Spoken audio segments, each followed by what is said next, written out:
Hello. For today's Dvar Torah, we'll discuss two Gemaras, two Sugyas. One in Maseches Brachos, one in Maseches Shabbos, in the chapter by Mem Adlikin. So the Daf Yomi gang can sort of sit back with that been there and done that look on their face. Enjoy. So the Gemara in Brachos is as follows: Tana Rabbanan, V'yasafta deganecha, ma Talmud lomar. Safta deganecha, of course, appears in the phrase is in the second paragraph of Kriyas Shema.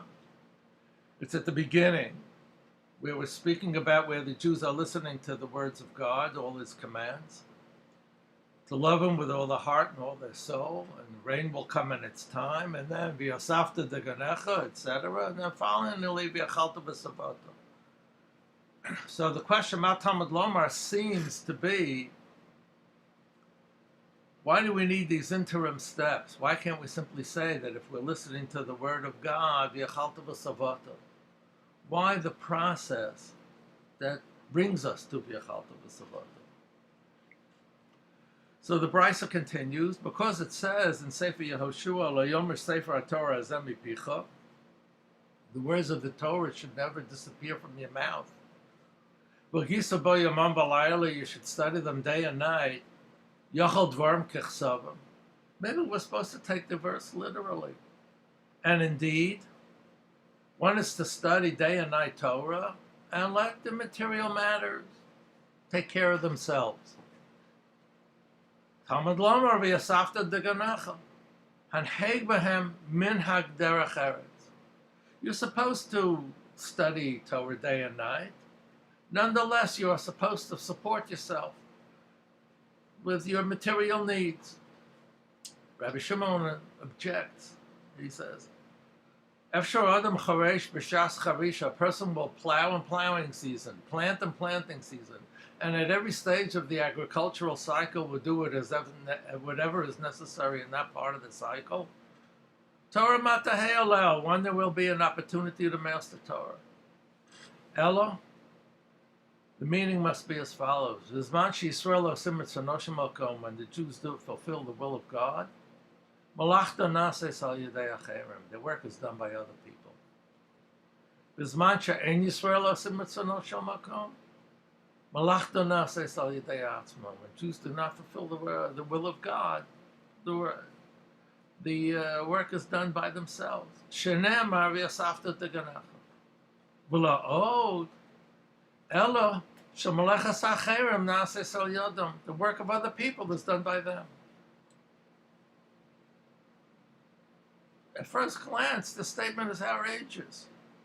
We're talking about the part of Ohayim Shemoah where the Jews are doing the will of God. Ohayim Shemoah tishmu el mitzvosai. And Rabbi Shimon ben Yochai calls it ein osim ratzona shel makom. Seems to be absolute violence to the text. The only explanation I have is as follows. The first parsha of Shema, we're obligated to love God with all our v'chol levavecha, v'chol nafshecha, v'chol meyodecha. And Rashi explains v'chol meyodecha means v'chol mamoncha, with all your money. So apparently it's quite possible the second parsha of Shema only refers to people li'ahavu es Hashem Elohechem b'chol levavechem u'v'chol nafshechem u'v'chol me'odchem is missing.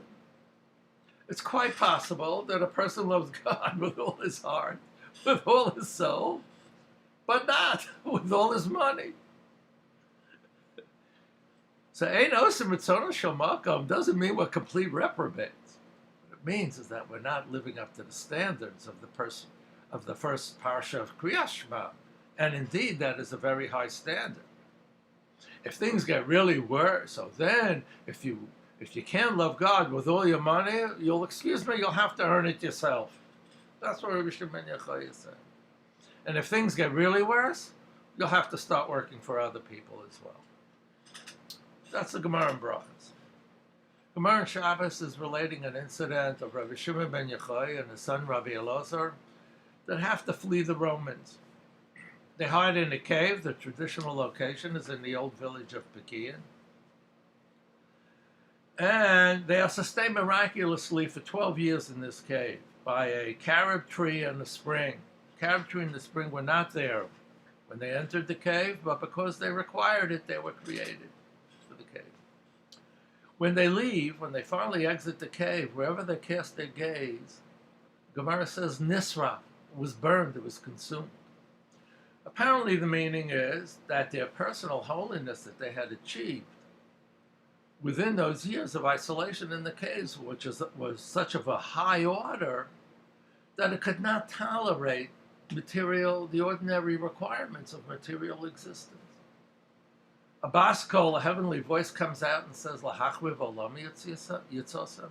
You emerge from the cave in order to destroy my world. Chizru l'mor askem, go back into the cave.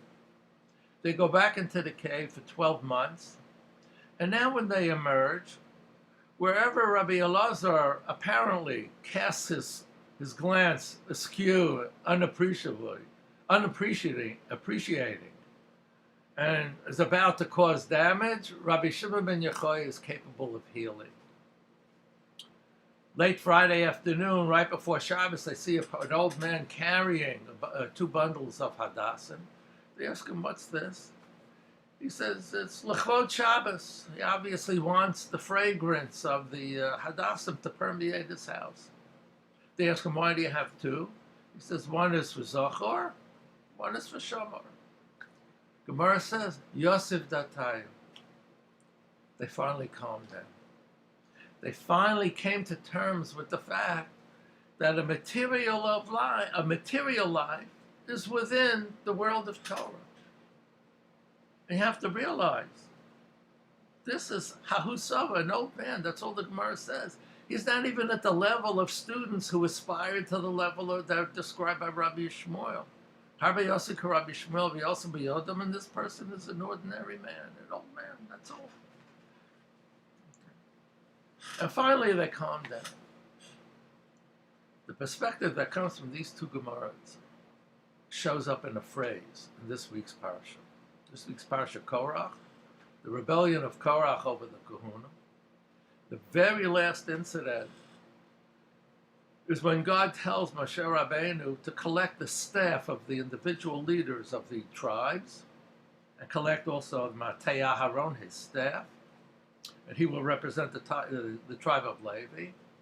Collect all the staffs, bring them into Ohel Moed, leave them there overnight, and the staff that will flower the next morning, that will indicate the one whom God has chosen. And indeed it works out. The Matei Aharon is chosen. Okay. And that sort of settles the issue. My point is that when the Torah describes Moshe Rabbeinu collecting the staffs and placing them in Ohel Moed, the Torah uses the phrase Umatei Aharon b'soch matoso, the staff of Aaron, among the other staffs. Ordinarily, that just means that he was included. But Rashi emphasizes that it was hinicho be'emtza. He put it in the middle. Shelo yomru mipnei shehinicho b'tzad shchina parach. So that people shouldn't say that because he put it next to the Shechina, he put it next to the Kodesh HaKadoshim, or he tilted it, closer to the holiness. That's why it flowered. So Rashi's comment is within the context of the controversy over the Kahuna. But if you look at this phrase, Umatei Aharon b'soch matosim, literally in the middle, if you look at it through the lens of the 2 Gemaras that we just discussed, Gemara and Brachos and the Gemara and Shabbos, Matei Aharon b'soch matosim means much more than that. It means that it is impossible that the Matei Aharon will flower unless it's betoch matosam, unless it's it's in the middle. It is impossible. Harbe Yosef Rabbi Shmuel v'yosa b'yodam. Harbe Rabbi Shimon v'lo also b'yodam. In the story in Masachet Shabbos, Rabbi Shimon, you might say that he was as close to the Shechina as you could get. And nonetheless, when he emerged, from the cave, everything was destroyed. And even when he came back a second time, the matter wasn't completely resolved. There were still problems that had to be worked through. The only way that the flower, that the Matei Aharon would truly flower, is only if it's betoch b'atosa. Now you have to indulge me a moment. Hasidic story of Reb Pinchas Koritzer, a Talmud of the Baal Shem Tov. At one point in his career, he found he was so overwhelmed with the burdens of public leadership that all the help, the advice, the relief from illness that people sought from him, all the advice that they had, it was so overwhelming he felt that his own spiritual development and Avodas Hashem was being stunted. So he prayed that people, don't appreciate him so much, that they don't like him. And sure enough, his prayer was answered. And people slowly start drifting away from him. And pretty soon, they genuinely do not like him. And he is left alone now. Baruch Hashem is left alone to sit and worship at the level, at the highest level, high spiritual level. However, matters get to such a point that on the first night of Sukkot, not one of the poor people in shul is willing to go home with him to the sukkah. Comes home alone from the shul, enters the sukkah, says his speech, he invites the honored guests that we invite every year. And Avram Avinu is standing outside at the door, but he's refusing to enter. He says, "What, I'm going to enter a sukkah where you don't have an invited guest, a poor person?" Pinchas Koritzer understood. Okay. He then prayed that things be brought back the way, and then the proper avodah is that he be what he was. Indeed, the only avodas Hashem that truly flowers is Matei Aharon b'sof Shabbat Shalom.